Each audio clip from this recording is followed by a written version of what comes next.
Hi friends, ഞാനിവിടെ easy ആയിട്ട് കൂർക്ക ഉപ്പേരി എങ്ങനെ ചെയ്യാമെന്നുള്ളതാണ് വീഡിയോ കൊണ്ടുവന്നിട്ടുള്ളത്. പെട്ടെന്ന് നമുക്ക് ചെയ്യാം. ഒരു 2-3 മിനിറ്റിൽ നമുക്ക് വേവിച്ചെടുക്കാം. ഒരേ ഒരു വിസിൽ വെച്ചിട്ട്. പിന്നെ നമുക്ക് ഒരു ഉള്ളി വെച്ചിട്ട് 1-2 ഉള്ളി അവരുടെ ആവശ്യത്തിനനുസരിച്ച് വെച്ചിട്ട് പെട്ടെന്ന് ചെയ്യാൻ പറ്റും. നമുക്കത് അധികം മസാലാസ് ഒന്നും ഇല്ലാതെ. അപ്പോൾ ഇതെങ്ങനെ ചെയ്യണമെന്ന് നോക്കിയിട്ട് എല്ലാവരും ഒന്ന് ട്രൈ ചെയ്തിട്ട് കമൻറ്റ് അറിയിക്കാനും മറക്കല്ലേ. അതെങ്ങനെ ചെയ്യാമെന്ന് നോക്കിയിട്ട് വരാം. ഹായ് ഫ്രണ്ട്സ്, ഞാനിവിടെ ഒരു ഈസി കൂർക്ക ഉപ്പേരിയാണ് ചെയ്യണത്. കൂർക്ക ഞാൻ കുക്കറിലിട്ട് ഒരു വിസിലിൽ അതിൻ്റെ തോലെല്ലാം എടുത്തിട്ട് ഒരു 2 ഉള്ളി നൈസായിട്ട് നീളത്തിലരിഞ്ഞത്, എന്നിട്ട് ഒരു സ്പൂൺ എണ്ണ ഒഴിച്ചിട്ട് കടുക് പെരുംജീരകം ഇട്ട് ഉള്ളിയിട്ട് നല്ല ഒന്ന് മൂപ്പിച്ചെടുക്കണം. കാരണം കൂർക്ക വെന്തതല്ലേ, അപ്പോൾ ഇത് നമുക്ക് നല്ല ഒന്ന് മൂപ്പിച്ചെടുക്കാം. ഒരു 3/4 അളവിൽ ഫ്രൈ ആവണം. എന്നിട്ട് അതിന് മസാലാസ് ഒന്നും അധികം വേണ്ട. വെറും മുളക് പൊടി മല്ലിപ്പൊടി മാത്രമാണ് ഉപയോഗിക്കാൻ പോകുന്നത്. ആവശ്യമായ ഉപ്പിടാം. ഉള്ളി ഒന്ന് നല്ലോണം ഒന്ന് പൊരിയണം. അപ്പോഴാണ് കൂർക്ക ഉപ്പേരിക്ക് നല്ല ടേസ്റ്റ് വരുന്നത്.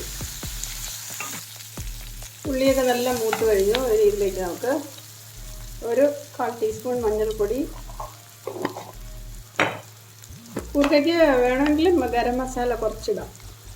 പക്ഷെ ഞാൻ പെരുംജീരകം മാത്രമേ ഇട്ടുള്ളൂ. അധികം ഗരം മസാലയുടെ ടേസ്റ്റ് വേണ്ടാത്തൊരു ആയതുകൊണ്ടാണ് ഇടാത്തത്. ഇതിലേക്ക് ഒരു 1/2 ടീസ്പൂൺ മുളക് പൊടിയുടെ കൂർക്കയിൽ മുളക് പൊടിയുടെ കണ്ടൻറ്റ് അധികം ഇട്ടാൽ അതിൻ്റെ ടേസ്റ്റ് മാത്രമേ ഉണ്ടാവുള്ളൂ. അപ്പോൾ മുളക് പൊടി എരിവ് അധികം ആവശ്യമില്ല. എരിവ് ആവശ്യമുള്ളവർക്ക് നിറയെ ഇടാം.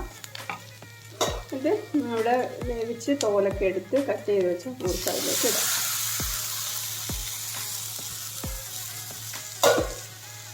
കൂർക്ക നമ്മൾ കഴുകി നല്ല ക്ലീൻ ചെയ്തിട്ട് കുക്കറിലിട്ട് ഒരേ ഒരു വിസിലിൽ വെന്ത് കഴിഞ്ഞാൽ അതിൻ്റെ തോല് വേഗം എടുക്കാൻ പറ്റും. അല്ലെങ്കിൽ ചിലർ സഞ്ചിയിലിട്ടൊക്കെ അടിച്ചെടുക്കണുണ്ട്, അത് പൊടിഞ്ഞു പോകുമെന്ന് തോന്നുന്നു. ഞാനങ്ങനെ പരീക്ഷിച്ചിട്ടില്ല. ഇത് വെന്ത് ഒരു വിസിൽ നമ്മൾ ഉരുളക്കിഴങ്ങൊക്കെ വേവിക്കില്ല, അതുപോലെ ഒരു വിസിൽ. ഉരുളക്കിഴങ്ങ് 2-3 വിസിൽ വേണമല്ലോ. ഇത് ഒരു വിസിൽ തന്നെ നല്ല വെന്ത് വന്നോളും, വേവും ചെയ്യും. തോലെടുക്കാൻ ഈസിയാവും. അതാ അല്ലെങ്കിൽ അതിൽ ഇങ്ങനെ ഒരുമാതിരി സ്മൂത്ത് അല്ലല്ലോ, തോലൊക്കെ ചുളുങ്ങി അവിടെ ഇവിടെയൊക്കെ ഉണ്ടാവും. അപ്പോൾ അതൊക്കെ എടുക്കുകയാണെങ്കിൽ വേവിക്കാനാണ് നല്ലത് എൻ്റെ അഭിപ്രായത്തിൽ. ഇനി ഇത് നല്ല ഒന്ന് ഫ്രൈ ആക്കി എടുക്കണം. എണ്ണ ആവശ്യമാണെങ്കിൽ കുറച്ച് എണ്ണയും കൂടെ ഒഴിക്കാം. ഇത്തിരി ഒഴിച്ചാൽ മതി, കുറച്ചൊരു സ്മൂത്ത്നെസ് കിട്ടാൻ വേണ്ടിയിട്ട്.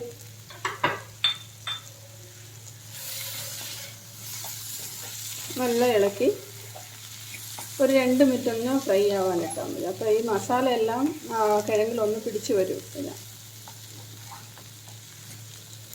ഇതുപോലെ കൂർക്ക കിട്ടിയാൽ ഇങ്ങനെ എളുപ്പത്തിലൊന്ന് നമുക്ക് പെട്ടെന്ന് ചോറിൻ്റെ കൂടെയോ ബിരിയാണിയോ ഇതിൻ്റെ കൂടെ കഴിക്കാം. ഇടയ്ക്കിടയ്ക്കൊന്ന് ഇളക്കിയിടണം. നല്ല ടേസ്റ്റിയാണ് ഇതിന്. ഇത് കഴിച്ച് ശീലമുള്ളവർ ഇത് വിടില്ല, അത്രയ്ക്ക് ഭയങ്കരമാണ്. ഞങ്ങൾക്കിവിടെ കിട്ടാനില്ല, എവിടെയെങ്കിലും ഒരിടത്തേ ഉണ്ടാവുള്ളൂ ഇങ്ങനത്തെ ഇതൊക്കെ. അപ്പോൾ നമ്മുടെ ടേസ്റ്റി ആയിട്ടുള്ള കൂർക്ക മെഴുക്കുവരട്ടി ഇവിടെ റെഡിയായി. അപ്പോൾ ഈ നല്ല വീഡിയോ ആയിട്ട് വരുന്നതായിരിക്കും. Thank you.